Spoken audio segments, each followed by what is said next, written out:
শুরু করছি পরিজান উপন্যাস। লিখেছেন ঈশিতা রহমান সানজিদা। পর্ব 50। অন্ধকার কুঠুরির সামনে মেঝেতে বসে আছে মুস্কান। তার দৃষ্টি শেকলে বন্দি পুরুষটির দিকে। ধুলোবালি ওর গায়ে মাখছে, তবুও তার হুঁশ নেই। সে শায়েরের দিকে বিস্মিত নয়নে তাকিয়ে আছে। শায়েরের মুখটা দেখে বোঝা যাচ্ছে না আদৌ সেসব বলবে কিনা। মুস্কান নিচু গলায় জিজ্ঞেস করে, আপনি পরীকে খুব ভালোবাসেন তাই না? সে ভালোবাসার সাথে কি এমন হয়েছিল? আপনি কি খুনগুলো সত্যি করেছেন? একটা আওয়াজ যা আমার কানে সবসময় বাজে, একটা চেহারা যা আমার চোখে সবসময় ভাসে। একটা সময় ছিল যখন সেই মানুষটা আমার খুব কাছে ছিল, এখনও আছে। আমি চোখ বন্ধ করলেই তাকে দেখতে পাই। দয়া করে বলুন না অতীতের সেই ঘটনা। আমি আপনাদের ভালোবাসার সাক্ষী হিসেবে থাকতে চাই। আমি আপনাকে বলবো সব, কিন্তু একটা কথা আপনাকে দিতে হবে। কাউকে কোনো দিন সত্যিটা বলতে পারবেন না আপনি। কথা দিলাম আমি কাউকে কিছু বলবো না, আপনি বলুন। শায়ের দৃষ্টি মেলে সামনে রং ওঠা কালচে দেয়ালের দিকে তাকায়। কত যত্নহীনে এই দেয়ালটা এরকম হয়েছে তা বেশ বুঝেছে সে। তার অতীতের মতো এই দেয়ালের অতীতও যে ভালো কাটেনি। সে তার রংহীন অতীতে ডুব দিল। বৈঠকের হন্তদন্ত হয়ে আসলো সিরাজ। মানে ওই যে যে আগের পর্ব 48-এর শেষে যে সিরাজকে ডাকা হবে বলা হয়েছিল, তো এখানে ওখান থেকে আর কি শুরু হচ্ছে। বৈঠকে হন্তদন্ত হয়ে আসলো সিরাজ। আফতাবের জরুরি তলবে তার আসতে হলো। জমিদার বাড়িতে থাকাটা নিরাপদ মনে করে না সে। এখানে থাকলে নওশাদের মতো সেও গায়েব হয়ে যেতে পারে, কেননা এখন পর্যন্ত তার কোনো খবর পাওয়া যায়নি। প্রথমত সবাই ভেবেছিল পরীর ভয়ে সে জমিদার বাড়ি ত্যাগ করেছে, কিন্তু যখন সবাই জানতে পারে যে নওশাদ নিজ বাড়িতেও যায়নি, তখন সবার সন্দেহ বাড়ে। কাজটা কি পরী করেছে? তার যথাযথ কোনো প্রমাণ পায়নি কেউ। শায়ের যেহেতু রাতে পরীর সাথেই ছিল, সেহেতু পরীর দিকে আঙুল তোলা অসম্ভব। শায়ের বাদেই ওরা গুরুত্বপূর্ণ সভা বসিয়েছে। শায়েরকে কিভাবে হত্যা করা যায় সেই পরিকল্পনা করছে সবাই। সিরাজ গম্ভীর গলায় আফতাবকে বলে, এই মুহূর্তে শায়েরকে মারা কি ঠিক হবে? আমাদের মুখোশ খোলার হাতিয়ার কিন্তু একমাত্র শায়েরের কাছেই আছে। ও মরে গেলেও কিন্তু আমাদের জেলে যেতে হবে। সেই অবস্থা কিন্তু শায়ের করেই রেখেছে। আফতাব জবাব দিল না, বিধায় আখির বলে উঠল, পরেরটা পরে দেখা যাবে। শায়ের বেঁচে থাকলে আমরা পরীর হাতে মরব। ভাই, কথা বলেন আপনি। তা ঠিক, পরী এখন হিংস্র হয়ে উঠেছে। যাকে সামনে পাবে তাকেই থাবা মারবে। সিরাজ বলে উঠল, আর রূপালী? রূপালী আবার কি? সে পরীর মতো, আমাদের মারতে আসবে না। মায়েদের সাথেও বেঁচে থাকুক, কিন্তু যেদিন দেখব রূপালীও পরীর মতো, সেদিন সেও শেষ হবে। ওরা মেয়ে হয়ে যদি বাপকে মারতে চায়, তাহলে আমি ওদের অস্তিত্ব রাখবো না। জুম্মানকে কি করবেন ভাই? ও থাকুক বাগান বাড়িতে। যেদিন ও পুরোপুরি সব কাজ শিখে যাবে, তখন না হয় আসবে। তাহলে আজকে শায়েরকে বাগান বাড়িতে নিয়ে যাই, তারপর না হয় মেরে ফেললাম। সিরাজ, তুমি শায়েরকে নিয়ে আজ রাতে বাগান বাড়িতে যাবে, তারপর আমরা যাব। সবাই এখানেই শেষ হলো। তবে শায়ের জানতেই পারল না যে ওর বিরুদ্ধে কত বড় ষড়যন্ত্র করা হয়েছে। তবে সব কথা শেফালির কানে চলে গেছে। পরীর আদেশে শেফালি সর্বদা বৈঠকে নজর রাখে, তাই সে খবরটা পরীকে জানিয়ে দিল। খারাপ স্বামীকে বাঁচানোর জন্য পরী মরিয়া হয়ে উঠল। শেফালি তা বুঝতে পেরে বলল, আপনি শায়ের ভাইকে অনেক ভালোবাসেন তাই না আপা? হ্যাঁ, খারাপ কাম করলেও কিন্তু আপনারও অনেক ভালোবাসে। হেল্লাইগাই আপনার এত টান। খুন করে সে পাপ করেছে শেফালি, কিন্তু এই পাপের ক্ষমা আল্লাহ করবেন যদি সে আল্লাহর কাছে ক্ষমা চায়। আল্লাহ বলেছেন, তুমি যদি বিচার করো তাহলে আল্লাহ তার বিচার করবে না। এই জন্য তাকে আমি শাস্তি দেব না। আমি চাই তার বিচার আল্লাহ করুক, আমি শুধু তাকে ভালোবাসবো। সেই ভালোবাসে সে নিজেকে শুধরাবে। চলে যাওয়ার আগে পরী আবারও পেছন ফিরে বলে, আজকেও তোকে সব কাজ করতে হবে, পারবি তো? শেফালি মাথা নাড়ল। সে বুঝালো আজকে ভয়ানক কিছু হতে চলছে। পরী শায়েরকে বাঁচানোর জন্য কিছু একটা তো করবেই, কিন্তু তারপর পরীর কি হবে তা ভেবে ভয় আছে শেফালি। পরী রূপালীর ঘরে গেল। পিকুলকে নিয়ে বসে আছে সে। কাল বিলম্ব না করে পরী বলে, সিরাজকে মারবে না আপা? আজকে সে সময় এসে গেছে।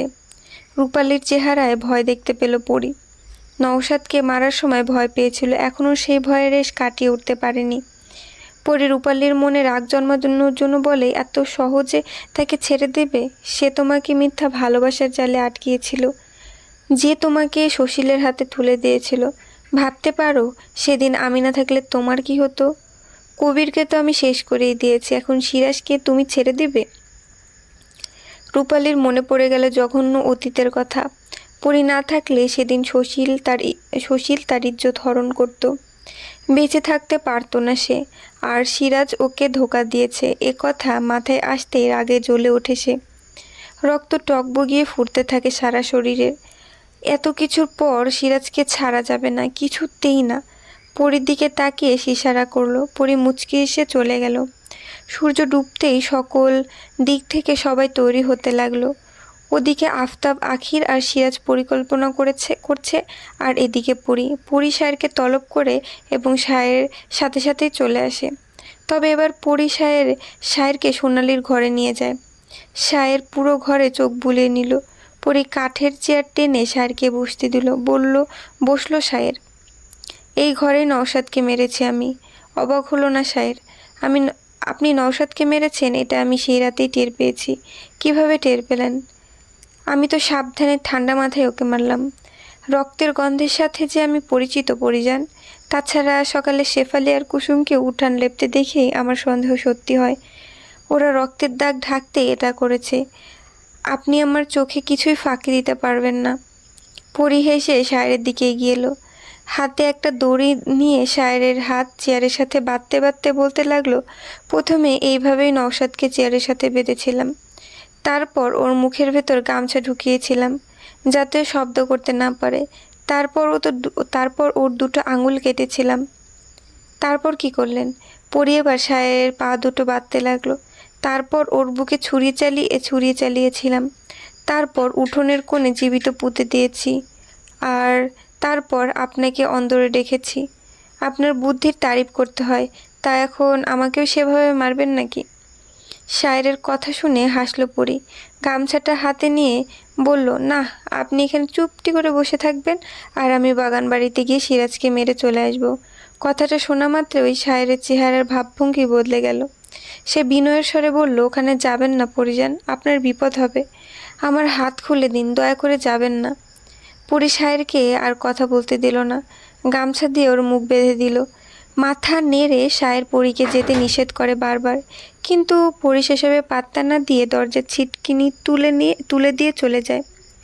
সায়ের ছটফট করছে ছাড়া পাওয়ার জন্য, কিন্তু কোনো লাভ হচ্ছে না। শক্ত করেই বেঁধেছে পরি। মুখ বাঁধা থাকায় কাউকে ডাকতেও পারছে না। নিজ কক্ষে গিয়ে পূর্বের ন্যায় পোশাক পরে নিল পরি। কাপড় দিয়ে ঢেকে নিল। রূপালী ও পরীর মতো পোশাকে নিজেকে তৈরি করছে। পরি কুসুমের হাতে ওর তলোয়ার দিয়ে অন্দরে ঢোকার দরজার সামনে দাঁড় করিয়ে দিল। যদি কেউ জবরদস্তি করে ভেতরে আসতে চায়, তাকে যেন আঘাত করে। কুসুম জানে সে এটা করতে পারবে না, তবুও সাহস করে দাঁড়িয়ে রইল। রীতিমতো কাঁপতে লাগলো সে। রূপালী আর পরি ছাদে চলে গেল। আম গাছ বেয়ে দুজনেই মাটিতে নামলো। বাড়ির পেছন দিক দিয়ে দুজনে বেরিয়ে পড়লো বাগান বাড়ির উদ্দেশ্যে। বাগান বাড়িতে 4 জন রক্ষী আছে শুধু, আর সবগুলো জমিদার বাড়ি পাহারা দেয়। কারণটা অবশ্য পরি। কখন কি হয়ে যায় সেজন্য আফতাব এত পাহারার ব্যবস্থা করেছে। অন্ধকারের পথ ধরে জমিদার বাড়ির দিকে আসছে সিরাজ। পথে হুট করে শেফালি এসে দাঁড়ালো। সিরাজ চমকে গেল শেফালিকে দেখে। সে বলে উঠল, তুই এত রাতে এখানে কি করস? এখন কথা আপনার কইতে আইসি। নওশাদ রে পরিয়াপাই খুন করছে, আমি নিজ চোখে দেখছি। এ কথা আগে বললি না কেন? আর এখানে এসেছিস কেন তুই? পরিয়াপার ডরে কই নাই, বড় কর্তা আপনারে বাগান বাড়িতে যাইতে কইছে। সায়ের ভাইরে নিয়া হেরা বাগান বাড়িতে চইলা গেছে, তাই আমারে পাঠাইছে আপনারে খবর দিতে। আপনি অহনি যান। সিরাজ কিছুটা সন্দেহের দৃষ্টিতে শেফালির দিকে তাকাতে সে বলে উঠল, আমি জানি না আপনারে কেন যাইতে কইছে, আমি গেলাম। দ্রুত পদে শেফালি প্রস্থান করলো। সিরাজ ওখানেই কিছুক্ষণ দাঁড়িয়ে থেকে ভাবলো ওর আসতেই দেরি হয়েছে বিধায় হয়তো সায়েরকে নিয়ে ওনারা চলে গেছে। তাই সিরাজ বাগান বাড়ির পথ ধরে। কিন্তু আফতাব আর আখরি যে এখনো সিরাজের অপেক্ষা করছে তা সিরাজ জানতেই পারল না। বাগান বাড়ির বাইরে 2 জন পাহারা দিচ্ছে। এমন সময়ে দূরের ঝোপের ভেতর থেকে শব্দ ভেসে আছে। কিন্তু হচ্ছে হচ্ছে তা কিন্তু কি হচ্ছে তা দেখার জন্য একজন সেখানে যায়।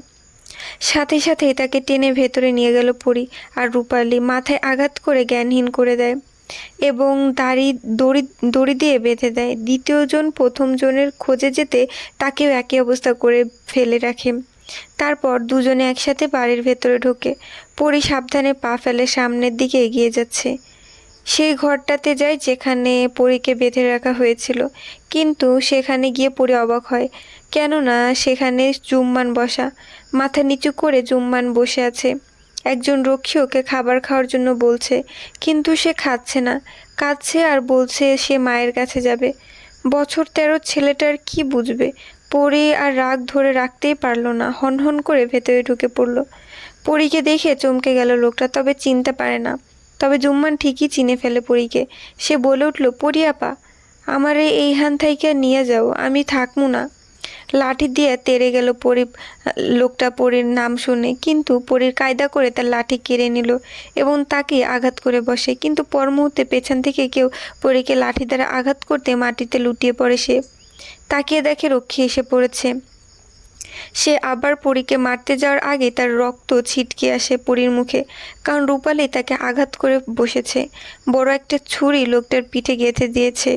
লোকটার সাথে সাথেই মাটিতে পড়ে ছটফট করতে থাকে। অন্যজন ভয়ে গুটিয়ে যায়।